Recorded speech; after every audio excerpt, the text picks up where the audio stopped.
నమస్తే. అనురాధారావు బాలల హక్కుల సంఘం ప్రెసిడెంట్. జూన్ 26 అంటే మాదక ద్రవ్యాల అక్రమ రవాణా వ్యతిరేక దినోత్సవం. ఇది అంతర్జాతీయంగా సెలబ్రేట్ చేస్తారంటే డ్రగ్స్ గురించి అవగాహన కల్పించడం, ముఖ్యంగా యువత. ఎక్కువగా డ్రగ్స్ బానిస అవుతున్నది యువత. తర్వాత ఇప్పుడు ప్రజెంట్ సిచ్యువేషన్లో 10 సంవత్సరాల పిల్లల నుంచి ఈ డ్రగ్స్కి బానిసలు అవుతున్నారు. నల్లమందు, మార్ఫిన్, ఎరాయిన్, చెరస్, గంజాయి, marijuana, కొకైన్ ఇలాంటివన్నిటికీ ఇవన్నీ ఈజీగా దొరుకుతున్నాయి వీళ్లకు. ఆన్లైన్లో దొరికే రకరకాల డిఫరెంట్ నేమ్స్తో టాబ్లెట్స్ రూపంలో దొరుకుతాయి. మరి అట్లాగే ఫెవికాలు, ఫెవిక్విక్స్, తర్వాత కరెక్టర్ లిక్విడ్, వైట్నర్ ఇలాంటివన్నీ కూడా పీల్చినట్లయితే మత్తుకు గురవుతారు. ముఖ్యంగా పిల్లలు ఇవి ఎక్కువగా యూజ్ చేస్తున్నారు. కొందరైతే విక్స్ కూడా ఈ మత్తు పదార్థం కింద వాడుతున్నారు. ఎక్కువగా వైట్నర్, కరెక్టర్ లిక్విడ్ ఇవి యూజ్ చేస్తున్నారు. అంటే ఈ ఫెవిఫిక్స్ ఇవన్నీ కూడా మత్తును కలిగిస్తాయి. ఒక 10 నిమిషాలు అవి వాసన పీల్చుకున్నట్లయితే వాళ్ళు ఒక రకమైన భావోద్వేగానికి గురవుతారు. టాబ్లెట్ల రూపంలో కొన్ని దొరుకుతున్నాయి, ఆన్లైన్లో దొరుకుతున్నాయి. అయితే ఇది ప్రతి 5 పిల్లల్లో ఒకళ్ళు బానిస అవుతున్నట్టుగా నేషనల్ చైల్డ్ రైట్స్ కమిషన్ నివేదిక చెప్పింది. అట్లాగే aims and ministry of social justice report 2009 ప్రకారము 1.3 crores పిల్లలు మత్తుకు బానిస అవుతున్నట్టుగా రిపోర్ట్ వచ్చింది. అది 17 సంవత్సరాల లోపు పిల్లలు. స్కూళ్ళల్లో ఇది బాగా ప్రబలిపోతుంది, సైలెంట్గా పాకిపోతున్నది. అంటే చాక్లెట్ రూపంలో వాళ్ళకు దొరుకుతున్నాయి.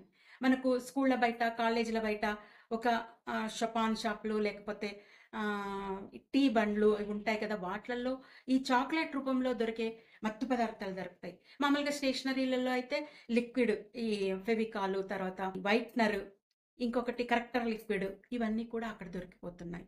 అంటే పిల్లలకు ఈజీగా అందుబాటులోకి ఈ మత్తు పదార్థాలు వచ్చేసాయి. మరి దానివల్ల పిల్లల్లో ఏమవుతుంది? డెవలప్ అవుతున్న పిల్లల మెదడు పైన దీని ప్రభావం చూపిస్తుంది. పిల్లలు టెన్షన్కి గురవుతారు, ఓవర్ యాంగ్జైటీ ఉంటుంది, హింసాత్మక ధోరణి వాళ్ళల్లో వచ్చేస్తుంది. ఎవరినైనా కొట్టాలి, తర్వాత లేదంటే బాగా యాక్టివ్ అయిపోతారు, హైపర్ యాక్టివ్ అయిపోతారు పిల్లలు. అయిపోయి ఈ రేప్స్ చేయడము, తర్వాత అతిగా తీసుకోవడం వల్ల డిప్రెషన్కు లోనై వాళ్ళు ఆత్మహత్యలకు కూడా పాల్పడే అవకాశం ఉంది. అంటే దీని నుంచి ఏ విధంగా బయటపడాలి, ఎట్లా బయటపడాలి అన్న ఆలోచన వాళ్ళకు ఉండదు. కాబట్టి పిల్లలు చాలా జాగ్రత్తగా చూడాల్సింది పేరెంట్స్. ఇక్కడ పిల్లలు అడిక్ట్ కావటానికి కారణం ఇళ్లలో పిల్లలను నిర్లక్ష్యం చేయటం. పేరెంట్స్ గొడవలతో వాళ్ళు ఏం చేయాలనో తెలియక ఈ మత్తు పదార్థాలకు బానిస అయిపోతున్నారు. డ్రగ్స్కి బానిస అవ్వడానికి కారణాలు అనేకం. ఎక్కువగా స్కూళ్ళల్లో 2% పెరిగిపోయిందని చెప్పేసి national child rights commission report ప్రకారం చెప్తున్నారు. చెడు స్నేహాల వల్ల దీనికి గురి కావడానికి ఆస్కారం ఉంది. కాబట్టి ఆ స్నేహాన్ని కూడా పిల్లలకు చెప్పాలి, స్కూళ్ళల్లో టీచర్లు చెప్పాలి. మీరు దీన్ని డ్రగ్స్ తీసుకున్నట్లయితే ఈ విధమైన ఇబ్బందులకు గురవుతారు. రెగ్యులర్గా కౌన్సిలింగ్ ఇప్పిస్తూ ఉండాలి. తర్వాత స్కూళ్ళల్లో ఒత్తిడి కూడా దీనికి ఒక కారణం. చదువు ఒత్తిడికి పిల్లలను గురి కాకుండా చూసుకోవాల్సిన బాధ్యత స్కూల్లో టీచర్స్ది, ఇంట్లో పేరెంట్స్ది. కాబట్టి అందరూ సహకరించినట్లయితే ఈ డ్రగ్స్ బారి నుంచి పిల్లలను మనం రక్షించుకోవచ్చు. అంటే ఇంట్లో వాతావరణం ఎప్పుడైతే కరెక్ట్గా ఉంటుందో పిల్లలు ఎలాంటి హానికర పదార్థాలకు అడిక్ట్ అవ్వరు. పేరెంట్స్ అఫెక్షన్ లోపం, అక్కడ పేరెంట్స్ వాళ్ళ పైన సరిపోయినంత టైం వాళ్ళతో గడపలేకపోవడం, నిర్లక్ష్యానికి గురి చేయటం. తర్వాత ఈ ఎక్కువగా స్లమ్స్ ఏరియాలలో ఈ డ్రగ్స్కి బానిస అయ్యే పిల్లలు ఎక్కువగా ఉంటారు. అందరికీ అందుబాటులోకి ఈ చాక్లెట్స్ వచ్చేసాయి. కంట్రోల్ ఎక్కడా లేదు. డ్రగ్స్ కంట్రోల్ అన్నది ఎక్కడా జరగడం లేదు. జరిగినట్లయితే వీటి బారి నుంచి పిల్లలను మనం కాపాడుకోవచ్చు. ఎవరికైనా పిల్లలు డ్రగ్స్ తీసుకున్నట్టుగా తెలిసినట్లయితే 1908కి టోల్ ఫ్రీ నెంబర్కి కాల్ చేస్తే మీ వివరాలు ఏమి వాళ్ళకి చెప్పాల్సిన పని లేదు.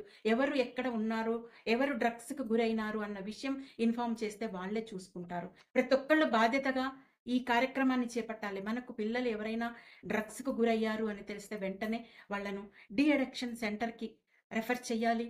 ఈ డ్రగ్స్ గురించి కౌన్సిలింగ్స్ జరగాలి. ఏ విధంగా బానిస అయిపోతే అంటే చదువుకు దూరం అయిపోతారు. డ్రగ్స్కి బానిస అయినప్పుడు చదువుకు దూరం అవుతారు. చదువు ఎప్పుడైతే దూరం అవుతుందో ఏ విధంగా దొంగతనాలకు అలవాటు పడిపోతారు. అంటే డబ్బులు ఏ విధంగా సంపాదించాలి, ఎట్లా డ్రగ్స్ కొనాలన్న ఆలోచనలో వాళ్ళు స్కూళ్ళల్లో టీచర్స్ బాధ్యతాయుతంగా వాళ్లకు దానిపైన అవగాహన కల్పించాలి. డ్రగ్స్ తీసుకుంటే ఏ విధమైన హానికరం జరుగుతుంది, ఏ విధంగా బిహేవ్ చేస్తారు, వాటికి దూరంగా ఎట్లా ఉండాలి, ఇంట్లో ఎన్ని సమస్యలున్నా డ్రగ్స్ దగ్గరికి వెళ్ళకూడదు, అది చాలా హానికరం అన్నది వాళ్ళకి అర్థమయ్యే విధంగా చెప్పాలి. కౌన్సిలింగ్ ఉండాలి. నిపుణులైన సైకాలజిస్టులతో స్కూళ్ళల్లో కౌన్సిలింగ్ రెగ్యులర్గా ఏర్పాటు చేసినట్లయితే ఈ డ్రగ్స్ మహమ్మారి నుంచి పిల్లలను మనం రక్షించుకోవచ్చు. తర్వాత డ్రగ్స్, దీనికి ఒక చట్టం ఉంది. ఆ చట్ట ప్రకారం narcotics, drugs and psychotropic substances act 1985లో ఇది వచ్చింది. 2014లో దీన్ని సవరణ చేశారు. ఈ చట్ట ప్రకారం ఎవరైనా డ్రగ్స్ అమ్మినా, ఎవరు కొన్నా వాళ్ళంతా శిక్షార్హులవుతారు. కాబట్టి అప్రమత్తంగా ఉండండి. నార్కోటిక్స్ డిపార్ట్మెంట్ యాక్టివ్గా పనిచేసి పిల్లలను ఈ డ్రగ్స్ మహమ్మారి నుంచి పిల్లలను రక్షించుకుందాం. Thank you.